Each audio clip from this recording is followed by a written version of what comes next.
મારું નામ નેહા મુઈઝ પીરાની છે. હું રાજુલાથી છું અને મુઈઝ બી રાજુલાનો છે. અને અમે લોકોએ 3 મહિના પહેલા હિન્દુ રીતિ રિવાજ પ્રમાણે લગ્ન કરી લીધા છે એન્ડ જમાતખાના મુજબ બી લગ્ન કરી લીધા છે. અને અમે લોકો 3 મહિનાથી સાથે રહીએ છીએ. અત્યારે અમારા ફેમિલી વાળાને ખબર પડી છે તો અત્યારે એ લોકો પોલીસ સ્ટેશનમાં આવેદનપત્ર આપે છે. હિન્દુ પરિષદ વાળાને ખબર પડે છે એટલે એ લોકો રાજકીય મુદ્દો બનાવે છે. વધારે આગળ પ્રોસેસમાં જાય પહેલાં જ હું બધાને કહી દેવા માંગુ છું કે આ મારી પર્સનલ લાઈફ છે. હું આમાં ખુશ છું. કોઈને મારી પર્સનલ લાઈફમાં ઇન્ટરફેર કરવાની જરૂર નથી એન્ડ અમે બંને લોકો ખુશ છીએ. સો પ્લીઝ બધાને વિનંતી છે કે અમને અમારી લાઈફ જીવવા દો.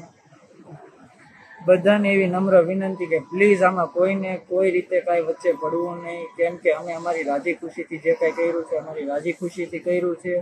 નેહા ઉપર કોઈનું કાંઈ દબાણ નથી કે કોઈના કાંઈ પ્રેશરમાં આવીને કે એવું કશું કાંઈ નથી. અત્યારે અમે જવો મોલમાં આવ્યા હતા ફરવા અને અમને એવી બધી વાત મળી કે તમારી માટે આવી રીતના આવેદનપત્રો દીધા છે અને કેસ કબાડા કરવામાં આવે છે. એ માટે અત્યારે અમારે ઇમરજન્સીમાં આ વિડીયો બનાવવો પડ્યો, સ્પેશિયલી બધાને દર્શાવવા કે આવું કશું કાંઈ છે નહીં, જેવું પબ્લિકલી ખબર છે બધાને. અમે ઓલરેડી 3 મહિનાથી લગ્ન કરી લીધા છે.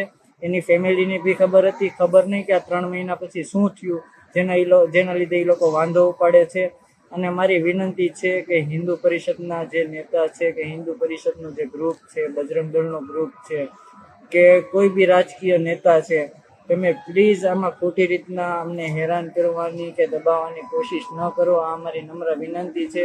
અમે જે કાંઈ કર્યું છે અમારી મરજીથી કર્યું છે, કોઈના દબાવમાં આવીને કે કાંઈ ઓલું કરીને નથી આવ્યા. અને અમે બહુ રાજી છીએ. અમે છેલ્લા 3 મહિનાથી હારે છીએ, વ્યવસ્થિત જીવીએ છીએ અને ખુશ છીએ. તો અમારી એવી વિનંતી કે અમને આવી રીતના અમને જીવવા દો અને અમારી